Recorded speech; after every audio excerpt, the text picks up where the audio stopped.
Hello and welcome to Video Revealed. I'm Colin Smith.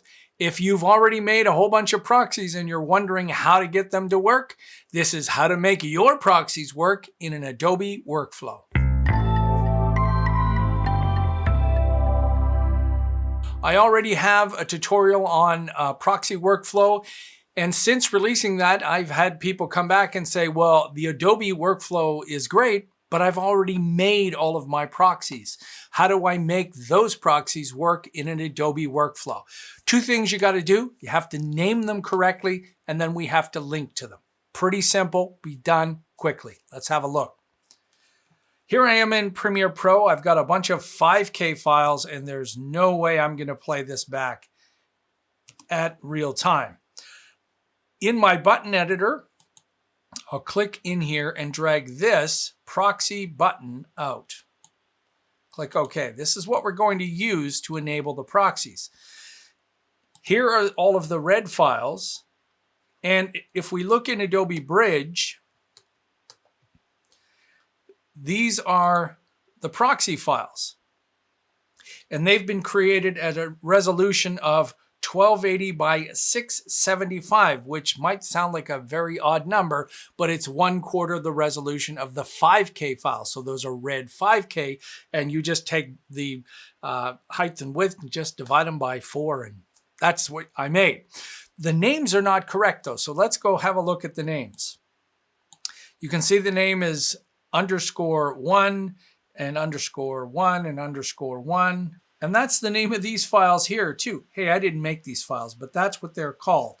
The names are the same. It's just the extension that's different, but we need to rename these. So I like to use Adobe Bridge. You can use whatever tool you want to rename them, but there's a batch rename command.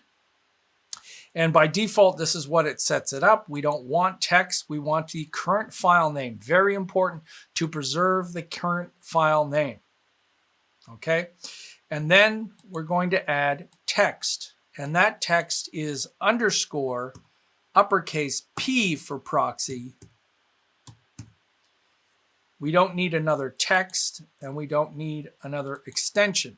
So Bridge gives you a preview of what the file will be named, and you can see the only difference here is adding _proxy before the .mp4. You're not getting rid of the mp4.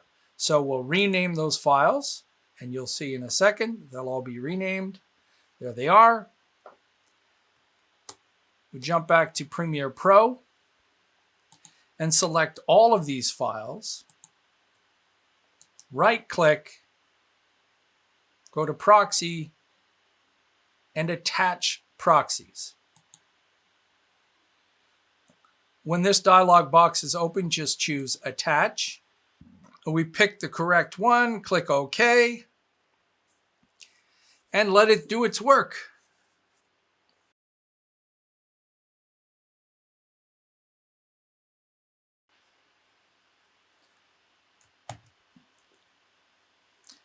All right, and you can see our proxies are all attached. So now when I turn on the proxy mode, now it's going to play through these files much, much easier.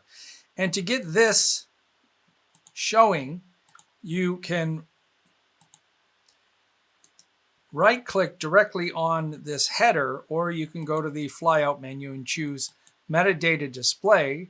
And if you search for proxy, you'll see these options: path, media name, and proxy. So I've turned all of those on, and we can see right there all of that information. So there's the proxy path, proxy file name, and whether the proxy is attached or not. So now I can start to edit this fluidly with a low resolution proxy, and when I want to go high res, I click on that, and now it's high res.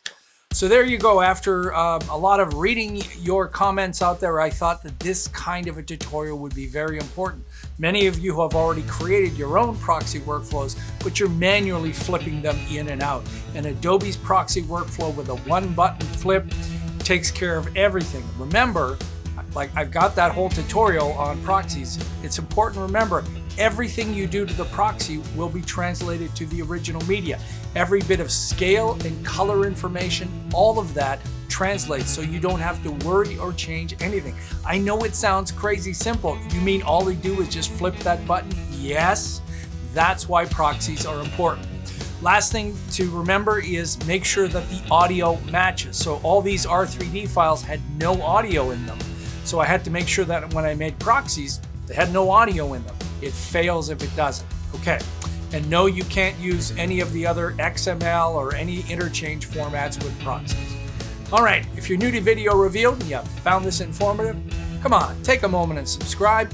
If you want to support us more, you can join our wonderful supporters that are supporting us through PayPal. We're making it very easy. There's a link in the description and one on the front of the channel where you can donate monthly or a one-time donation. You can use PayPal, your credit card, or your debit card.